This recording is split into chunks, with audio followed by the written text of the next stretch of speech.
you reach it? Can you reach it? Can you reach it? Stretch!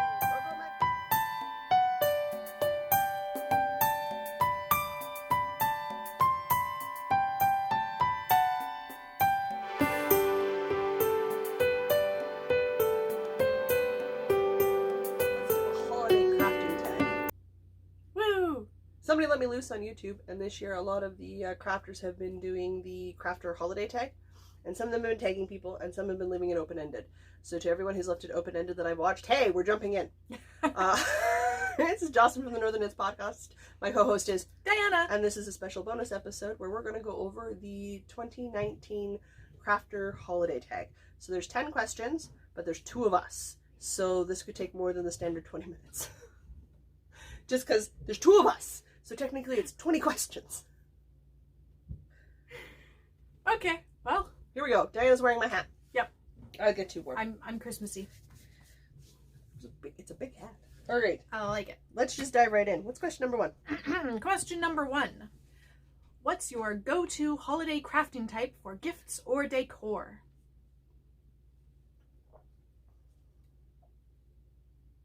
Wow. As we make faces at the camera.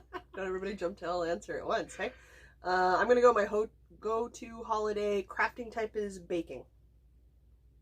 I give more baked goods than anything else every year. Fair enough. Yeah. Everything from pre-made or homemade hot chocolate mixes to spice mixes to, if we're honest, one of my uncles loves getting dehydrated pineapple. So I literally buy fresh pineapple, slice it, and dehydrate it for 2 weeks up to Christmas, like every other day, because I also happen to like pineapple jerky. Then I wrap it up in little parchment packets for a serving size, and you stick them in the freezer, and they're good for like 8 months in the freezer. Nice. You just pull out a packet at a time, and you take them with you, and it's like jerky, only pineapple. It's fruit jerky is what it is. It's just no preservatives or any extra in it, because it's literally just fresh sliced pineapple. Yeah. Nice. Yeah. So no, I tend to do a lot of that. Decor-wise, probably crochet. A lot of the stuff I'm looking at making for my Christmas tree, and as I'm replacing my decor to move it over to something that I like, I'm finding I like the look of the crochet Christmas stuff a lot better than the knitted. Nothing wrong with the knitted decor stuff. I like the sturdy look of the crochet a bit better. I don't think prior to this year I've made any decor. Having a good time with your nog? I mean, drinking my egg-free, dairy-free, everything gluten-free, vegan holiday coconut nog. Put all of the plant-based words in there. So hipster. It's good though. It's the best one there is. It's so good. It's impossible to find outside of, early November. Well, yeah, because otherwise it's not eggnog season. Well, that, and it's hard to find because they only bring in so much a year. And I find it sells out pretty quick. Because it is the best. It's the So Delicious Coconut Holiday Nog. It's the best one. I've tried all of the plant-based nogs now. This one's the best. This one's the best. The other ones, I'm not. No. I can't get behind them. But this one's the best. This one's the best. So I literally buy 3 the first week I see them, and it gets me all the way through the Christmas season. I have 1 left, which I won't crack till just before family comes in for Christmas Eve dinner. Because we do our family one and a Christmas Eve. The day before at supper time, and I'll pull it out and it'll be chilled for then, and we'll all have some then. Nice. I'm the only one. It's me and my dad that like eggnog, so I don't generally have to share with anybody. I don't share with too many of the family members, but I do share with a couple. Oh yeah, right. I was supposed to be answering what my holiday crafting type is. I distracted you with eggnog talk. Yeah, you did. Sorry. I knit more than I do anything else, so I'm gonna go knitting. But prior to this year, I've never made a decor item, although those are knitted this year. And I think all my gifts are usually knitted, except for a few times I've made crocheted dolls. But usually knits. Usually knits. I'm primarily a knitter. Cool. All right. Well, I suppose it leaves us with question 2. Question the second. Homemade gifts or store-bought? A mix? Explain. Oh, mix. Definitely mix. Mix. Ain't nobody got time for full handmade. I don't know enough handmade worthy people. Okay. There's some people in my life that wouldn't enjoy or wouldn't be good recipients of handmade gifts. Why would I make them? That's fair. Handmade hot chocolate, like homemade hot chocolate mix for my mother? Absolutely. Socks for my dad? Why? He doesn't wear socks. He's they're something you put on your feet to leave the house with, and they come off as soon as you come home. He doesn't have cold feet, so like Dad gets pajama sets and tools and stuff because it just suits him better. My brother-in-law's the same way. My brother-in-law will wear a pair of swim trunks, like the board shorts, and a football jersey in -20 waiting for the bus and be comfortable with a pair of shoes. Why would I knit him something? He's very Winnipeg. He is also very warm. He wouldn't wear it. He wouldn't use it. That's fair. We get fancy when he's outside shoveling in his shoes, shorts, and football jersey. American football, not Canadian football. He's very distinct on that difference. Okay. He will seasonal up. He puts on gloves.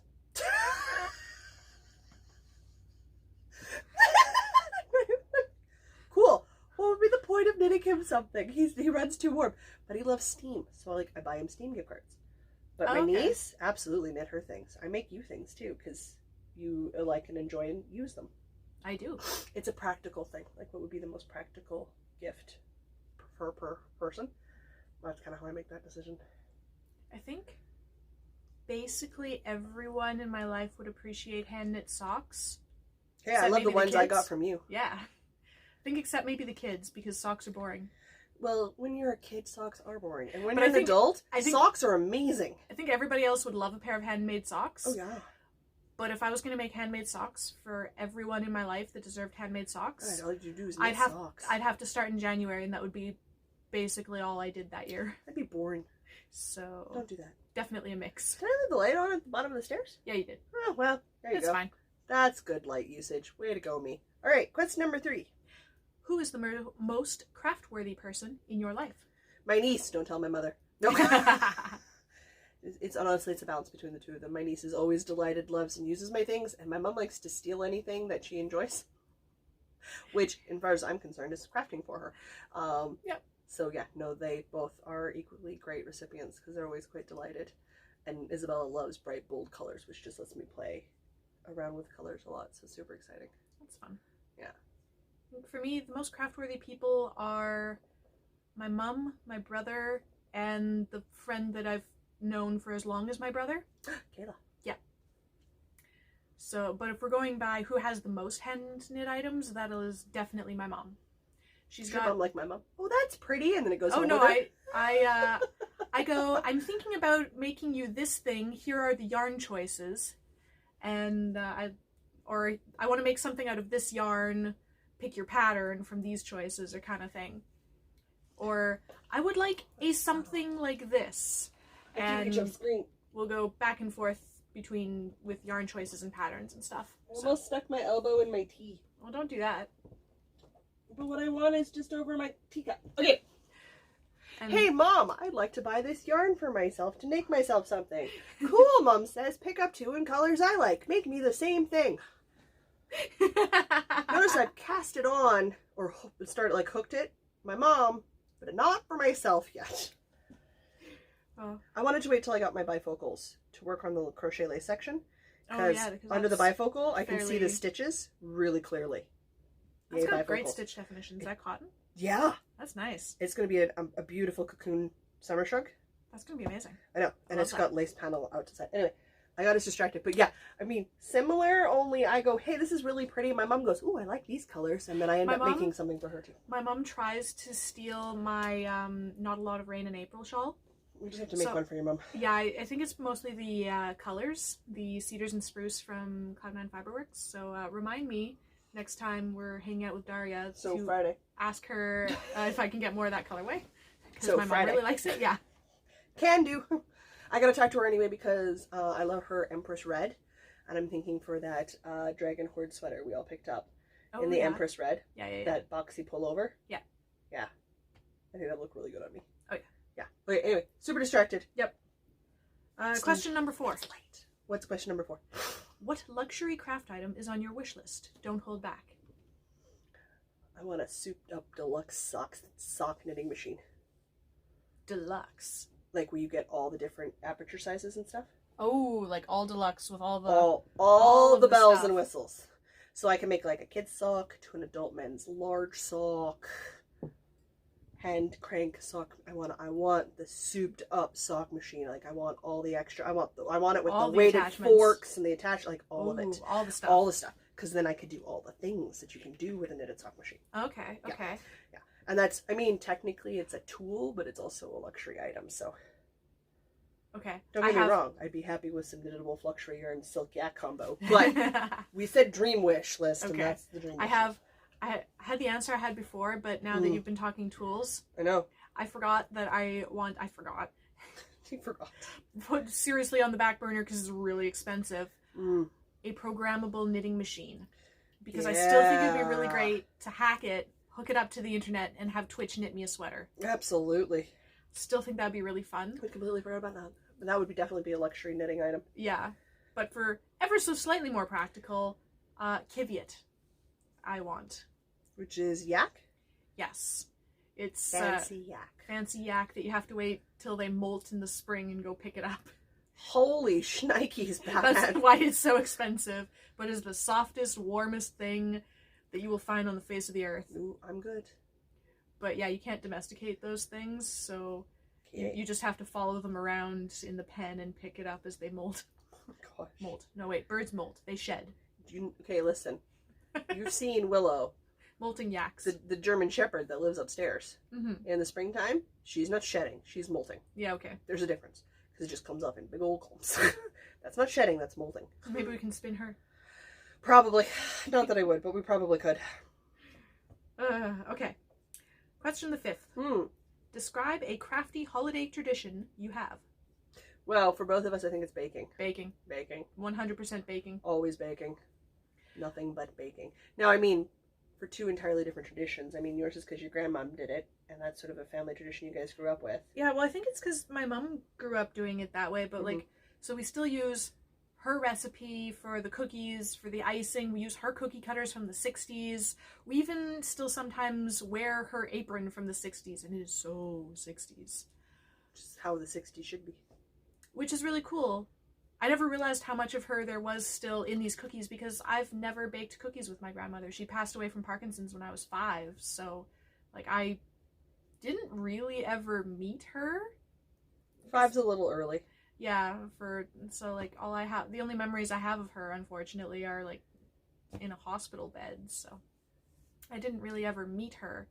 But my mom obviously has all these memories of baking cookies with her mom, and so she's brought that down to me and my brother, and still using all of her mom's stuff, and so it's still like a special family thing. It's not Christmas without the cookies. We didn't bake the cookies one year, and Christmas was not the same. That's fair. So we have to have my grandmother's shortbread cookies with the buttercream icing. Have to. It's not Christmas otherwise, and they have to be in those shapes. It's not the same otherwise. We can have additional shapes. We did dinosaurs one year, but we have to have at least some of the classic 60s holly leaves, bells, Santa, and the 4-pointed star. It's the Star of David. Sure. I don't know. I don't know these things. It's the 4-pointed star. Okay. For us, holiday baking, just because of family food allergies. Not just my corn allergy, but growing up as a child, we always did things fairly low-key and from scratch because my dad can't have yeast. And he can't do a lot of other foods. Like he's like me. We're both lactose intolerant. He can't have eggs. Neither can I. Like there's a lot of things where he's not supposed to eat potatoes. Like his laundry list of food allergies makes mine look simple. So I've always grown up making all the desserts by hand because we had to. There's just no other option. So now that is the family, we don't have a big one, so we have sort of extended it out to cousins and second cousins and stuff because we're quite small. So like now we've got a cousin who comes all the time and she brings her son, but I mean she's celiac now, so like now we have to be gluten-free and some of us are diabetic and my grandfather is 80. Like there's just we've sort of had to change and adapt recipes. So we always bake all Christmas season long, but if I wanted to be like a handful of things that we just make every year, I just finished adapting the uncooked fudge cookies or the haystack cookies I make so that they're sulfate-free, gluten-free, low-sugar, diabetic friendly. That makes them sound really boring, but I bet they're still delicious. Oh my god, I've already eaten a batch and a half by myself. I told my mother I'm not making any more until people are coming over. So Mom's like, that's a good idea. And then I was like, oh, but there's Knit Club, so I might make some for Knit Club. Well, I use organic coconut. Use gluten-free certified rolled oats. And then I use substitute sugars because you use a lot of white sugar for the recipe. So I substitute that with coconut sugar, which has got less calorie pack to it. And then vanilla extract and highly processed, really good double Dutch chocolate cocoa powder. There's the recipe, guys. If you really want it, I can give you all the measurements too off the top of my head. They're drop cookies. You make them on the stovetop, and then once the mix is all made and bubbled and you put all the oats and stuff in and you stir it up, you stick it on parchment paper, you leave it to cool, stick it in the freezer. Nice. That and cherry surprises, which are child-friendly or not child-friendly, depending on whether or not Mom's put cherry whiskey in the cherries. She promises me have been soaking since November. Excellent. Drain the maraschino cherry juice out. She put the cherry whiskey in. Stick back in fridge. Come back in 30 days. Sounds really good. Those are not diabetic friendly. But dang, are they tasty. I'll eat them till I'm kind of tipsy and I don't even really like booze. It does sound good. They're quite tasty. Really good. I'm used to make fruitcake, but the brothers, her brother, she's got 3, don't ask for it anymore, so she doesn't make it anymore. But when she made fruitcake, my gosh. No wonder they asked for it year after year after year. Not because they were fans of fruitcake, because she used an entire freaking cherry brandy bottle to make the stuff. Oh. It went in the cake. The cake was soaked in it. Like, that thing was moist. And man, did it smell. My goodness. We had to wrap it up good before we sent it in the mail. I bet. Yeah, so yeah, no holiday baking for both of us, I think. Yeah. It's fun. It's a good way to share things. And Christmas dinners and stuff, which I'd like to, I think next year I'm going to get back into hosting a holiday family, or holiday friend dinner. Okay. Yeah, because I miss doing that. That sounds like fun. Or I won't, because I'll be too busy. Like, one of the two things will happen.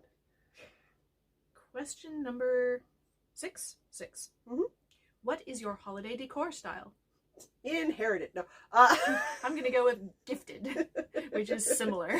I have finally reached the point where I know what kind of holiday look I like.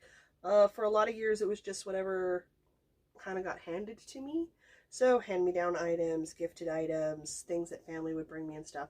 Now I'm sort of settled into the idea of like, no, you know, what I really like and I'm really attracted to is that country Christmas look. Classic reds and greens. I put her on the back here. Handcrafted things like the little rope angel I've got, which actually is an inherited item from my mom. It is cute. So it's like this sort of style I've definitely been leaning towards. So I think I'm going to start like getting rid of like just the random amount of Christmas baubles I have and going down to like handcrafted Christmas baubles that I A, won't break, B, fit the theme better, and start moving my stuff and my color palette away from hodgepodge or inherited to the one I really like or the one I've grown into, which I think is like country angels and red and gray. I still like snowflakes, but my mom was blue and white and snowflakes and snowmen, so I think that's a differential. So I think there still will be the occasional snowman and stuff everywhere, but I think I'm gonna move more to like red, green, holly wreaths, things that I like a bit more. Fake poinsettias because I own a cat, so I can't have a real one anymore. Real poinsettias are poisonous to them. Yeah. Yeah, but I could crochet myself a poinsettia. You definitely could. Or knit myself one. Find one I like. Hey guys, got any recommendations on poinsettia patterns? Comment below. Comment below. I don't really have a decor style. I'm still in the inherited, received as gifts stage. So every bit of holiday stuff, I have an inherited itty-bitty tabletop tree. I have various Christmas ornaments that I've been given since childhood, a few school craft projects that have survived this long, various memorial ornaments like first Christmas, first hike. I got a memorial first hike Christmas ornament from the in-laws. There's the marriage ones now, so it's a hodgepodge of gifted and inherited.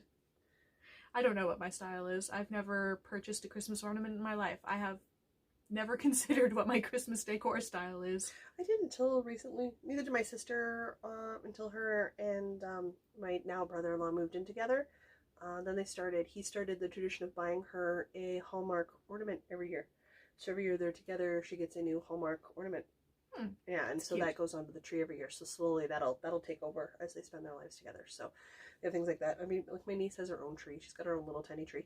She puts her decorations on, and her style will change over the years too. So mom and dad have moved more towards a minimalistic thing where I'm just like, nah, I like it. I mean, for years I was into bows and ribbons and things. But that's a lot of work to put together, guys, and I'm getting lazy. So I'm like, oh, I was hardcore real tree only. Now I don't drive, and I don't have a partner, so I don't have anybody to help go get a real tree or dispose of the real tree safely once it's done. So I feel like, okay, now I'm gonna go to a fake tree. I'm gonna go pre-lit, mostly because you should watch me try to put green lighted lights on a green Christmas tree. It does not come out balanced. I'm just gonna skip that step. But I mean, I moved away from tinsel pretty early because I've always had pets. And while my mom would fight with the cats about it, I really don't have the effort for it. Nope. That's fair. Nope. So, I mean, I like garlands and stuff, but yeah, it's one of those adult things you just sort of grow into and you're like, no, I really like this. This I want. I did it this year, like I got a green tablecloth that I really liked, and my new placemat covers are the white and red, like the cream white red with the holly embroidered on it and stuff. So like I'm definitely moving to more classic country style. Which is weird considering just about everything else I like is fairly modern and clean, but sure, we'll go with it. Sure. Goes for a nice rustic contrast. Why not? Describe the largest, most complicated item you've handmade for the holidays. All right. Do you want to go first? Because yours is a bigger story than mine. Sure. So, as I have previously established, I don't do much for the holidays typically. That'll change. So I'm gonna go with for an event, which is my wedding. The largest, most complicated item that I have made for a momentous occasion. That's what was in the box? Yes. Okay. It's just easy to keep it together. Is my wedding shawl. Which I'm going to put this box over here now and hope the cat doesn't crawl in it because she's napping. Ha ha! She is napping. It's nap time. So, this is my even star shawl, sans beaded edging, and you know what? It's still perfect and beautiful and... I may tease her about the lack of beaded edging. Honestly, it doesn't need it. No, I just like bugging you because you took so long to pick those beads. I know, I still have all those beads. They'll go into something else. I have no doubt. Yeah. So this is my crafting big complex thing that I have made. Such a beautiful shawl. Beautiful shawl. It's a finished item. It's going on your head. It's been finished for well over a year, but it's going on my head anyway. Yep. It is definitely a incredibly complicated crafting item. Like, makes mine seem like not even remotely complicated, but it's complicated to me. Not a holiday item, so Every year. Right, what's your item? I make my niece a homemade advent calendar. So here's a random day. It happens to be day 24.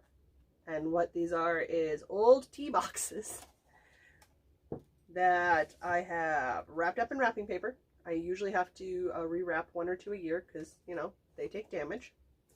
Box get ripped, things get knocked over. But they hold a small item or 2 every day for 24 days. I only put a couple days in at a time. I have a teenager on my hands now. She will go looking. And these aren't taped, sealed, or anything. So she gets 24 little handmade, store-bought, small sort of items. We wanted to get her away from chocolate and a lot of the sugar crap. It's not good for you. So she gets paint. She gets brushes. She got a new set. Like day 1, 2, and 3 didn't fit in the tea boxes because they were crocheted mittens, head warmer, and scarf for her to wear because we still go through a lot of those things pretty quickly right now. Some of them have handmade, like those little tiny mittens that you put on to drive with the fingers. So you like double layer your mittens, which is a thing you do in this province. Oh yeah. So she's got some of those. Some of them are like little crafting things because she likes to have glitter and pom-poms. So like it's also a crafting resupply time for her. So she gets a lot of little craft details and stuff and extra bits and pieces. So that's going in there. She got a couple of Christmas tree ornaments in hers too. So, but it is something that I have to restock and repair every year. So for me, it's not a small feat because her tastes have changed since we started this. Which makes sense. She's growing older. This is normal. So it's finding those things for her that aren't just the, hey, look, I got this weird thing I'll never use. I try to make them useful for her. So, and then tell her she can't have them until after she's cleaned the cat box because that's her daily chore. Describe a holiday crafting fail. I think we both have blankets. Yeah. I'm gonna go with wedding again because not really making Christmassy holiday stuff. That's great. I'm going Halloween because it said holiday. Halloween's a holiday. Sure. It is too a holiday. Have this blanket that you may recall that I've been working on for quite a while. Yep. It, I believe I started it something like, it's 2, 3... Before you were married, so at least 2 years ago. At least 2 years ago. No, I started it when I was recovering from surgery. I started it the day of my surgery. Did you? Yeah. Yeah, you must have. I did. I started it in the waiting room because I was freaking out and I needed something simple. Yeah. You're right. So it's not even a year old yet. No, it is just about exactly 2 years old then. Oh, okay. Oh, yeah, because it's the year. This is how we keep track of time. Who had the surgery the most recently? Add time from there. So this blanket, done in the house crest colors that still has not been officially submitted because that turns out that paperwork's real expensive. Yeah. Mr. Diana designed a house crest for us. Him, us. Us, you were technically family.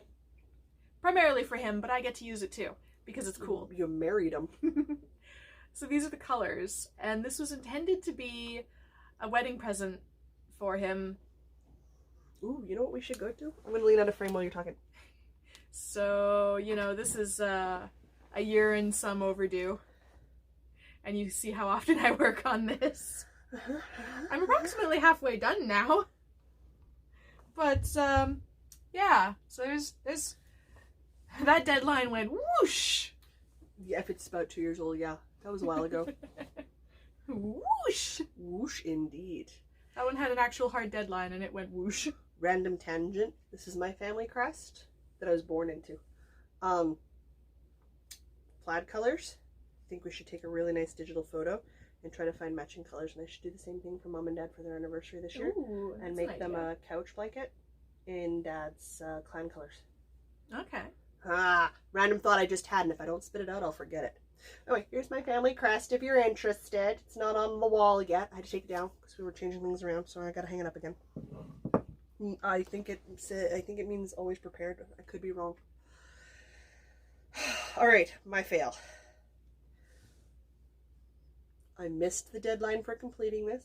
Not because I don't craft a lot. Not because I can't accomplish deadlines. I fractured a bone in my thumb. I fractured a bone in my left thumb. I am super hardcore left-handed. Oh yeah. Super hardcore left-handed. So I did not finish my Halloween spider blanket, which is a pattern I saw on Fiber Spider's YouTube channel. So I'm going to have it finished for next Halloween. But this is my biggest holiday project fail because it's a blanket. It's a big project. And I knew it was going to be a big project. But even if I had sat down and done it for like 2 or 3 hours every Sunday, I would have been done in the month of October. Totally achievable. Yeah. So don't go fracturing bones. Don't fracture bones. Mm-hmm. Moral of the story, don't fall down in snowbanks. Mm-hmm. Or rush around in snowstorms. Mm-hmm. Just go slow and steady. You'll get there. It's fine. So I'm going to work on this probably when we get closer to the fall again and I get into the Halloween-y spirit. But I'd like to have it done maybe for the 1st of October so I can enjoy it all Halloween and put it up with my Halloween decorations, which there's like 6 totes worth. I love Halloween. So this is my biggest holiday project fail so far, which is a blanket. Which I'm making out of Lion Brand something.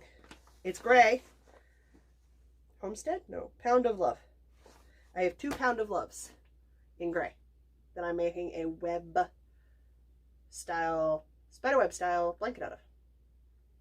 They're very easy crochet stitches. Like, it's not hard. And it's a big crochet hook. It's like a 6.5 millimeter. It just takes a while? Well, the rounds take a while now because, like, I've got there's a fair number of stitches in between them, but I couldn't crochet for that long because I busted my wrist pretty hard shortly after starting this. I think I only got like 2 or 3 sections, three sections done. 3 little web sections done during the month, but like I couldn't crochet for about a month and a half.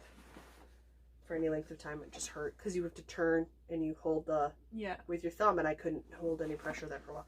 Guys, it took like 6 weeks before I could hold up my size mugs comfortably again. I mean, I do it now and it just twinges every once in a while, which is how I know it's cold outside, because oh my god, does my wrist hurt. It is not a happy camper. That's my biggest fail. All right, question number 9. We're almost done. Woohoo! Describe the best crafty gift you've received for whatever holiday you celebrate. Cool beans. You want to go first? You've been going first. Sure. It's another wedding thing. Dude, you need to make some holiday traditions. Yeah, I know. I got the baking, that's about it. Okay. So this one is... That hat's intense, isn't it? Oh, it really is. Okay. This, I believe, is pinned in relatively solidly, so I think I can just hold it up. For my wedding, I wanted a hair vine, but of course my hair is way longer than the average person.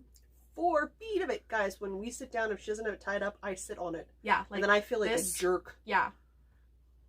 So I needed a custom one. On the bright side, it should tuck into your hat real well. Oh, I'm not taking it out of this box. It's very fiddly. Oh no, not the hair vine. Your hair should fit in the hat you're wearing on your head quite well.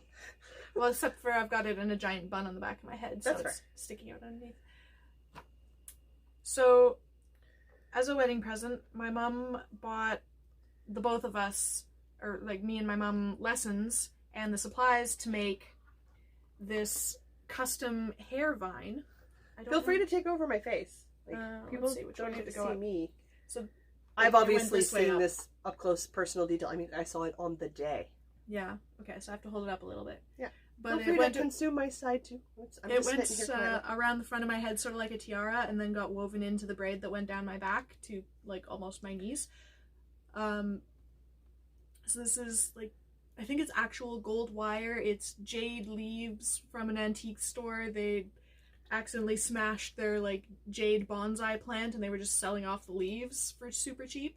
And then it's got these little, stand up here. It's got these little pearls on it and these little yellow stones that I don't remember what they are. So I think this was a great gift because I'm pretty sure it wasn't cheap. I actually have no idea what it cost, but I'm quite certain it was not cheap. But also it was a great like gift of time on the part of my mom, because we spent like I think a month of Saturdays. Yeah. You guys were at that pretty hardcore for a while. Yeah, working on this together. So that was just a really nice, it was a really nice thing. That's my great. Your greatest gift? My greatest gift. Best crafty gift. There we go. Crafty gift. All right. Oh, sorry, and there's one more part to this. Oh, yes. I guess this actually goes with the shawl, but to tie it all in together, we had these extra jade leaves. Because I didn't want to, the holes in the lace shawl aren't really big enough for your standard shawl clip, and I didn't want to accidentally damage it.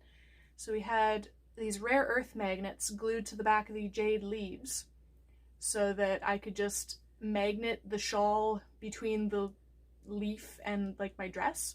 And that thing, it stayed. These rare earth magnets are strong. Oh yeah, like I don't even want to try and take this off because it's hard. It's secure. We have to, there's a pair of these, and they're in separate, very padded boxes, and they stay at opposite ends of the box, or you're never getting the boxes apart. Yeah, they have to. Rare earth magnets are really way up there as far as magnet quality goes. Yeah. How do I know? Because they're used in Warhammer miniatures a lot. So I'm going to reassemble my box now, my box of wedding-y goodness. Absolutely. Good call. All right, so mine comes complete with a story. So when I was 10 or 11, we were living up north, and they had a holiday craft market in the junior high school called Inukshuk High. That's a very north-sounding name. It's a very northern high school. It sounds like fake north. Like so it north. does. It does. But it's okay. It's in a Callaway. It's a real high school. I don't believe you. Okay, sorry, I'll stop interrupting your story now. You can Facebook it. It's real. Still don't believe you. We had gone to a craft market, and you get a fair bit of freedom up north because it's like living in a small town. Like really, you're not going to go too far. So we were shopping around for Christmas items, like you do at holiday markets, and I had seen a doll that I really, really wanted. Like I really, really wanted. Like, you know, when a kid wants something, it's like end of the world if we don't get it. And I was so upset because I had found the doll. I had found my mom. Mom had said, well, maybe let's go look. What I didn't know, being 10, was between the time when I found the doll and was exclaiming about the doll and touching the doll, that Dad had gone and purchased the doll, and they put the doll behind the till so Dad could pick it up on the way out and put it in with the other presents so I wouldn't see it. Because again, I'm 10. So I went home and I was so mad. I had allowance money. Like, I could have got that doll. Oh, wow. I was upset. So I was beyond delighted when it showed up for Christmas. So she needs some repair because her hair has fallen out. Now, I'm now 30. I will be 37 in March. So this doll is over 20 years old. And it is just a standard plastic foam doll. And she had 80s tight curly hair, which is now fallen off. I need to find her new hair. And she's got a hand crocheted ball gown dress. So the hat has been put away so I don't lose the hat, because obviously the hat sits on the hair. And I never wanted to lose that. And I lost her shoes years ago. So her footsies are naked. But when your dress is this. That is a dress. It is a dress. That is impressive. Yeah, and she was up on display and stuff. So like she's in good shape minus her head, which I just measured her head so I could go find her some hair. So I need to actually talk to Mr. B's mom. Oh yeah. Now that I've got the measurements for her, she said she would know where to find it. So she has petticoats and everything. Like we are full on petticoated. Layers. Oh, and like pantaloons, drawers, bloomers. I think bloomers. We have no shoes. I don't know when our shoes went away, but again, we're 20 years old, so and nobody sees our feet anyway. But it is a crocheted antique ball gown. That is just impressive. when she's up and she's dressed. And she has her hat on, and it's a nice, big, wide brim hat. I need to retie her bow, apparently. A big old brim hat. But I had to take the measurement. I didn't want to lose the hat, so I put the hat away so it stays safe. Because, I mean, her I won't lose, but, I mean, I could lose a hat. Easy. In matching colors. So, this is always one of those ideas, like, I'd like to get my crochet skills to this. Like, I'd like to start making dolls like this. Because these are just really beautiful dolls. Yeah. So, I've been trying to find antique patterns for dolls in this size range with these kinds of dresses and stuff. So she's got little rosebud detailing on her train, and she's got a heck of a train and skirt combo going on here. It's very impressive. It's just it's beautiful work, and it's held up amazingly well. And there's no way this isn't acrylic, guys. Like, it's made out of acrylic yarn, which is super okay because she's just super cute. So that's my greatest handmade gift, because she comes with an amazing story. Yeah. She's moved down south. She's lived in 3 different provinces. Heavens only knows how many houses. Apartment buildings. She's been on display for a very long time. And she's been joined for many, many, many years now with a stuffed teddy bear.